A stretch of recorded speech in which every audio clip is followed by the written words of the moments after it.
yabawa gwamnan jihar Kano injiniya Abba Kabir Yusuf bisa kokari da ya na bada tallafi fiye da yadda gwamnatin tarayya ta bayar. A biyo ma cikin shirin domin jin cikakken labarin a tashar ta ARA Digital.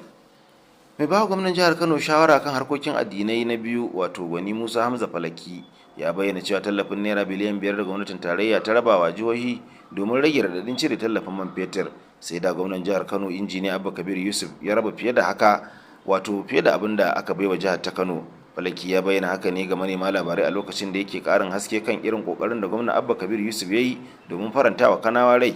Ya ce abin da jama'a ba su sani ba shine kudin da aka ce gwamnatin tarayya ta raba wa jihohi na naira biliyan 5 domin rage wa jama'a radadin cire tallafin man fetur ya yi kaɗan a Kano duba da yawan al'ummar da take da shi. Ya ce saboda ƙaunar talakawa da gwamna Abba Kabir Yusuf ke da shi ya shiga ya fita ya sake lalubo ƙarin sama da naira miliyan 4 inda aka karo kayan abinci aka kuma rabawa al'ummar jihar Kano.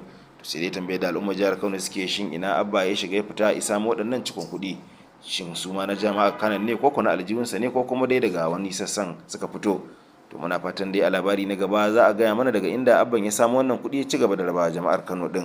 Allah kuma ya karfafa gwiwar sa ya taimaki jihar Kano da sauran kasashen mu na Najeriya baki ɗaya.